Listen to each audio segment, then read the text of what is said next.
Welcome to Chaps Many Cultures Thursday edition. It is the day before Friday the 13th. Not that that matters to anybody, but today we're talking about music. When you hear a particular piece of music, does it take you back? Does it connect you with a trip, a visit, any type of thing that, or maybe your own culture? We're going to talk about our experiences with that, and we want to hear yours. Coming up now.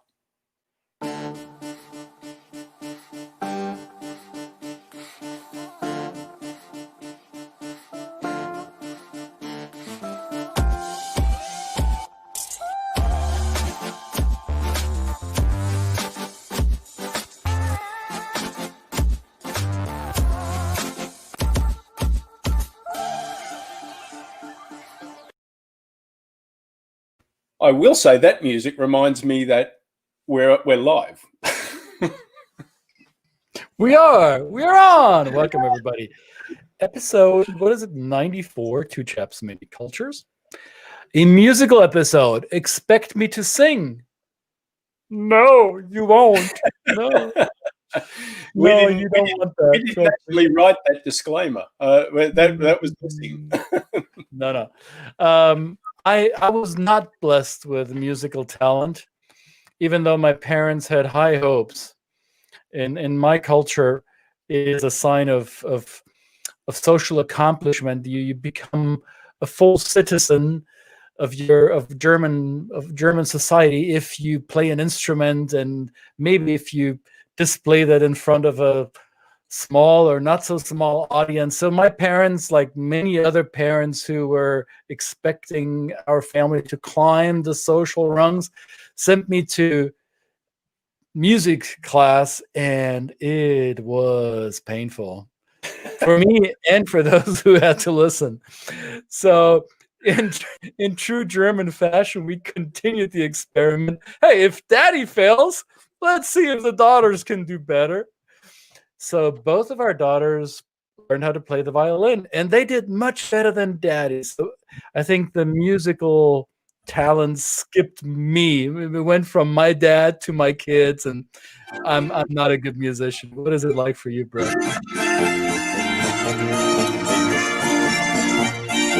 That's the Zillertaler Hochzeitsmarsch, I would suspect. That sounds familiar. I don't know. What is that? That's the Bavarian. Oh, I don't know what that is. I should look that up. But this is Bavarian folk music. I can imagine that's exactly how I would imagine your childhood growing up with all the accoutrements that come with that music. Fantastic. A little bit. Yeah. Now, if my ear, see, I may not have a talent for making music. However, I think I developed an ear for consuming music. And some of you may know this, and you may have heard this on a previous episode. I used to work in the music business for many years. So music has always been dear to me, even though I suck at making it.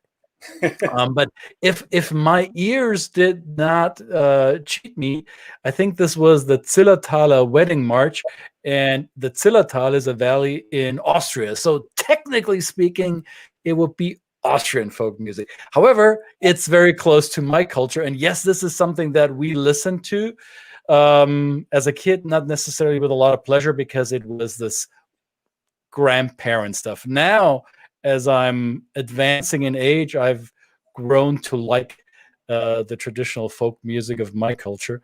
What's the traditional folk music of your culture, Brett? Well, I don't know. This might not work out. What do I say?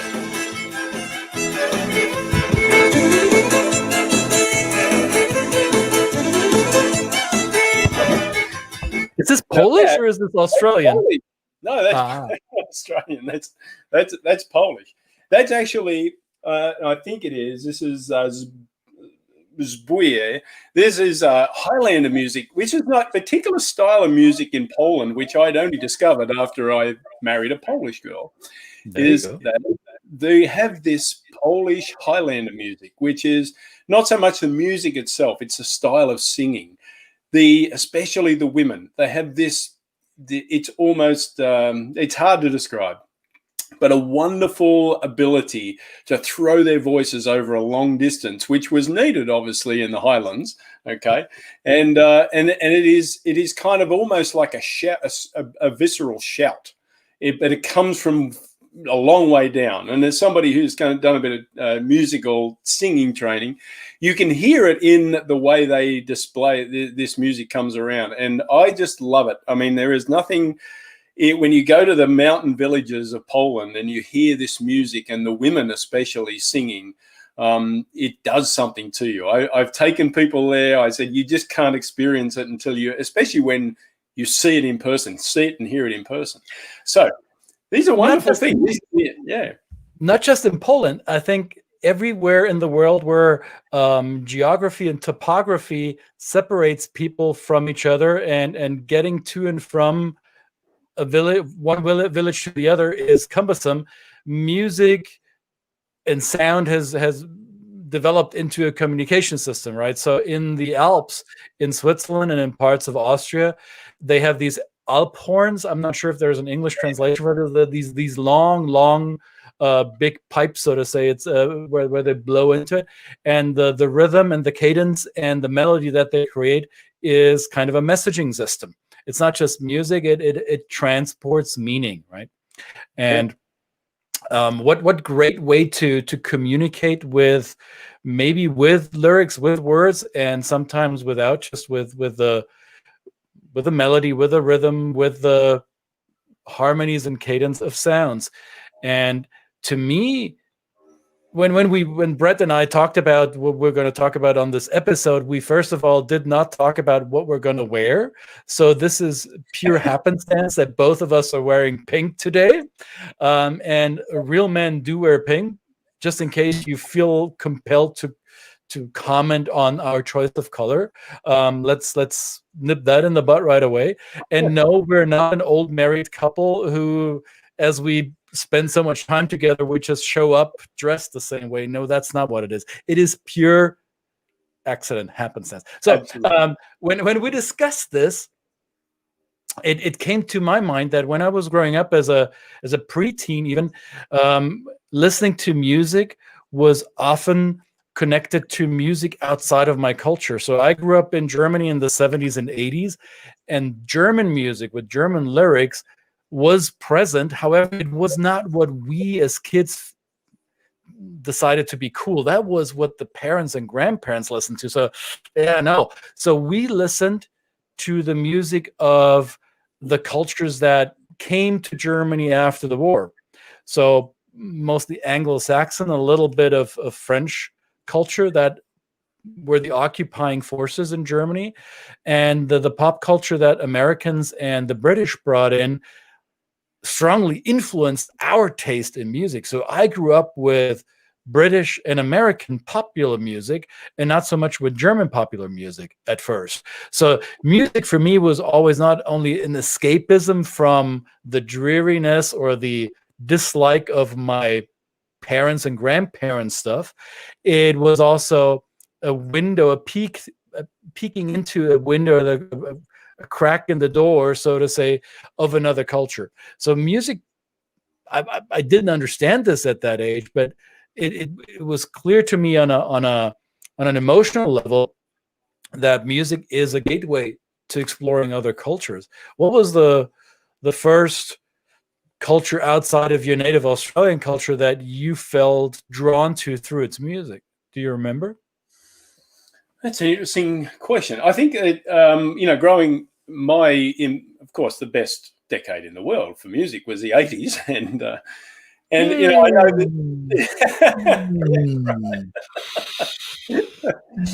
that obviously we had a lot of American music. American music was ubiquitous. It just seemed to be there all the time. We had the big bands and they came and toured Australia, and we had exposure to those, right? The typical big bands. We're also very proud of the abilities of our bands to go offshore and make their own way in the world and become very popular. The INXS's, AC/DC's of the world. Strange enough, I don't know. But when I think about unusual music that I heard, it was actually bands like electronic music, which seemed in the 80s. It seemed kind of strange, but it was electronic German, like the Kraftwerk type of music. This very different type of electronica sound that were, even though people had electric snares and that kind of thing in a lot of popular music, but it was that music I think that I connected to.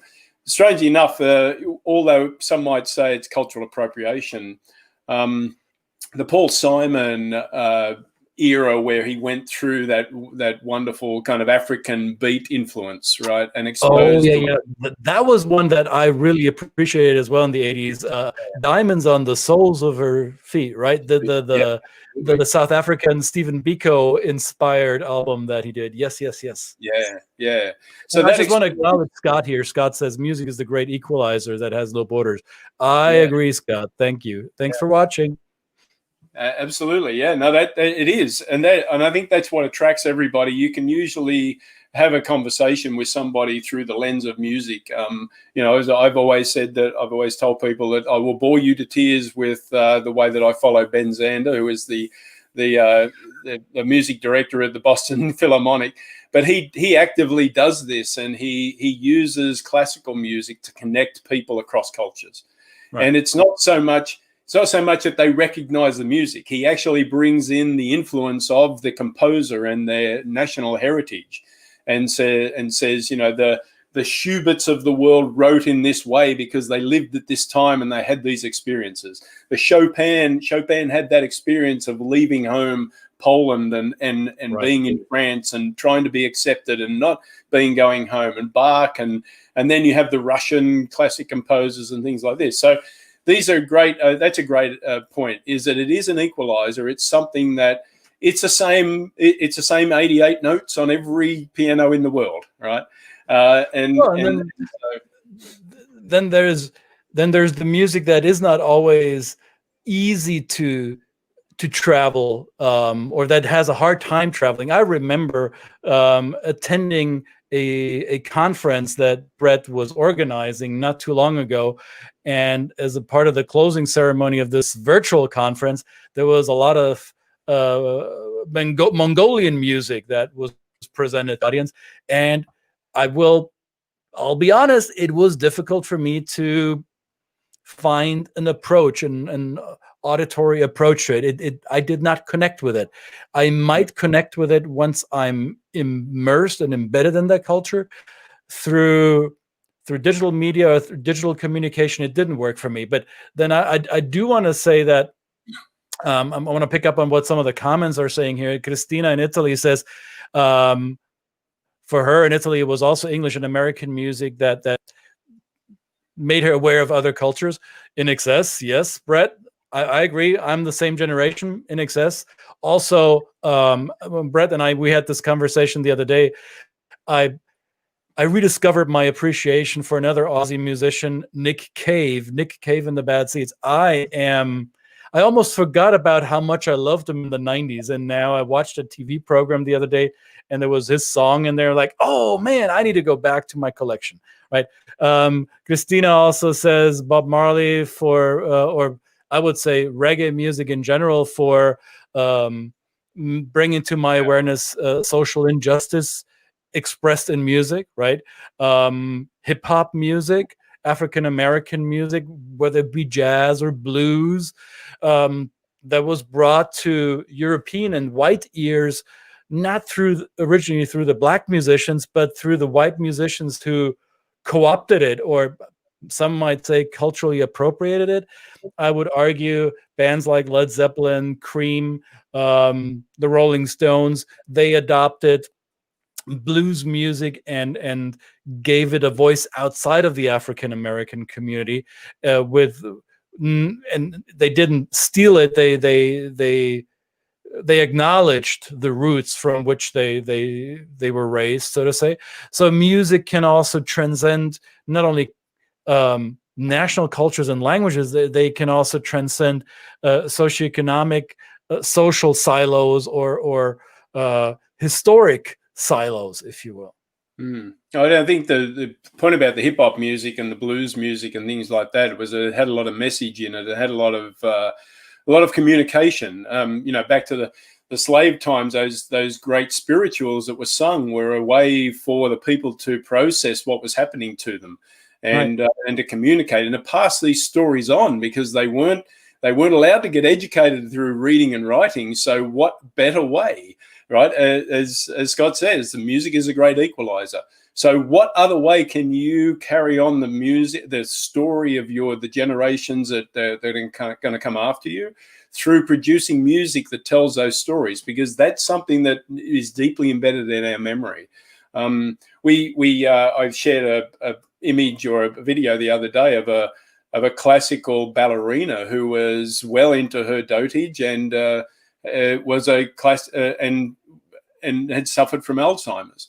Now, somebody played Swan Lake for her, and even though she's lost all the most of her cognizant ability, as soon as she heard that music, she started to do the actual movements of Swan Lake. And they overlaid a video of her doing it, and the movements were the same. It became such a great way to connect her with something that she knew, even though she had no other cognizant. I think I don't know anything about the brain, the part about the brain that's operating here, but I know for myself, just as when you brought up this topic, I said this is exactly a great topic, because it shows how deeply embedded non-tangible, like reading and writing and things like that, are to our experience. And you asked about what was the one about the Australian music. Think of the didgeridoo. When people hear the didgeridoo, they immediately think of Australia. I mean, a lot of people in this world would immediately connect that. Now, that's essentially not a musical instrument. It's an instrument that was designed to be part of other noise-making paraphernalia to tell a story, to pass on a story, because Australian Aborigines didn't have written language. All they had was oral communication, and they did it not only through storytelling, but also through dance. And that dance had to be accompanied by, in this case, the didgeridoo, which can create animal sounds so it's amazing what music can do. It really is and a lot of and I can only say this from a European perspective. I had never heard of the didgeridoo. It was not an instrument that was popularized or was brought to my awareness, and it was through maybe watching a documentary here and there that I became aware of it. But overall, in the music context, it rose to popularity through a band, again in the 90s, from the UK called Jamiroquai, who used in their, I think, first two albums, they used the didgeridoo as part of the arrangement of their song. So the intro to one of the most popular Jamiroquai songs is the didgeridoo. And people are like, oh, what is this unique sound? I've never heard this, at least not in this pop cultural context. So music may be accused of cultural appropriation here and there. However, it is not as charged. It is not as it's not like dress or language or skin color that can be misconstrued. It is sounds. And I have to come back to Scott. He's pretty much spot on. He says it's a great equalizer, because absolutely. It appears that across cultures we are much more accepting of music being the bridge builder between that what may separate us, right? So I'm curious, as you watch this live right now, or live recorded as you watch it later, it will be right now for you then. What are some of the musical memories you have that are not from your native culture that triggered your interest in another culture? I want to honor Christina here. She's in Italy. So I remember listening to Italian pop music in the 70s and 80s when we traveled in the summer to Italian beaches. It was the Ricchi e Poveri, and it was the the Eros Ramazzottis of their time, and Giovanotti. I remember Giovanotti. So those were Italian artists that brought Italy closer to me, right? So right in the chat box, let us know what was some of the music from other cultures that triggered your interest in finding out more about who are these people creating that beautiful sound? Absolutely. And speaking of Italian, the other thing, if you like opera and it's your sort of thing, I think that you can listen to anything by Placido Domingo, you know, I mean, it just Pavarotti. Every now and again, right? So, yeah. I mean, I just think that when if I'm kind of having a bad day or something, I'm not feeling it, I'll just click on a YouTube video of Nessun Dorma, and to get you even sadder, to get you into an even more depressed mood, or does it uplift you? No, it's well, Nessun Dorma means I will survive. This is it is that so kind heavy. Yeah. And well, see, that's how music evokes different emotions for different people. Absolutely, but it's heavy. One might say it's heavy, but it's a fairly short piece. And I love singing. It's a challenging piece. I love to sing it. That's the other thing. Sometimes I'll even, in the quiet of my own company, will throw on a YouTube channel with the karaoke and sing along to it. Right? See if I can actually without maybe and I probably don't do my voice any favors by not doing any exercises and preparing it, but just throwing myself into it. But it is. For me, I'm a singer, I've spent a lot of time on stage. I've spent a lot of time singing. So I've had that visceral experience of even performing music and seeing the effect it has on an audience, seeing the connecting ability of it to bring people together and, and have a large crowd sing a song that you're singing and sing it back to you, especially if it's kind of a call and response opportunity. There are some in rock music that are quite fun to sing, when you get the audience participation going. So, yeah. And what music also taught me, and I didn't plan on mentioning this on this episode, but now that you bring it up with call and response, I had an awakening moment around this, because I was in tune with my musical taste ever since my preteens and teenage formative years, and I knew which music camp I belonged to, so to say, as a teenager, because when I grew up, music was part of our identifiers, whether we get along with each other or not, if we have a musical taste that aligns at some level. And I came to the United States, to northwestern Minnesota, as an exchange student in 1988. And one of the questions that kids asked me in high school was, "Hey, Christian, what kind of music do you like?" Fair question. I was happy that they would ask. And then I listed my favorite artists of that time. And they looked at me, and mind you, northwestern Minnesota, very white, not very diverse. And the statement was, and I quote verbatim, "Well, Christian, that's all black music." To which my response was, "Oh, okay, I didn't understand or didn't know that we're talking about the skin color of the music that we like, but yeah, maybe that, I haven't given it any thought, but maybe that's what it is." And they said, "Well, don't you like any of," and then they went through their list, which was a lot of white music. And I was 17, and I thought, I go to the country that produces all of this music that I like so much. And back then, like I am to this day, I'm a huge fan of Prince. And I thought, I'm coming to Minnesota, the home state of Prince, the purple one. Yeah.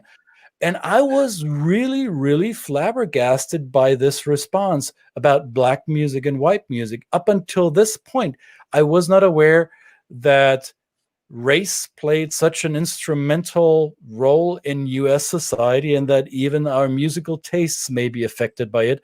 And in came I, the white kid from abroad, bringing in apparently a black taste in music with him, which didn't help me build rapport with some of the fellow students, but it also taught me a lesson about how culture perceives music, and how it sometimes is an equalizer and sometimes it's an identifier that is hard to shake. Yeah. So let that sink in. I still want to hear from you guys. I want to hear from from you. What is your favorite music from other cultures? Post it in the chat box. Send us an email. We're going to continue this topic loosely in the future because I think, Brett, do you agree? Music is a topic that we can talk about until the cows come home with their cowbells. We need more cowbell. More cowbell. I knew you were going to work that in. I knew you were going to work that in somehow. We need more cowbell. That's what it is. Okay. And for those of you who have no idea what that means, Google it. I rather YouTube it. YouTube it. We need more cowbell. YouTube it. Yes. Christina says in Italy back in the 50s and 60s, they liked to take on English sounding names. Little Tony. Yeah. That is true. I remember that. See? Yeah. Cultural appropriation, if you will. All right. I'm not going to sing a goodbye song, but we have an outro tune that may guide us out of this episode, unless there is one more pressing thought on your mind, Brett. No, I'm done. I think we should explore this. We've got many potential guests in our network and beyond it. And if you'd like to come on and talk about your particular interest in music, then you are more than welcome. The invitation is open. Come and join us. See y'all tomorrow. Thank you.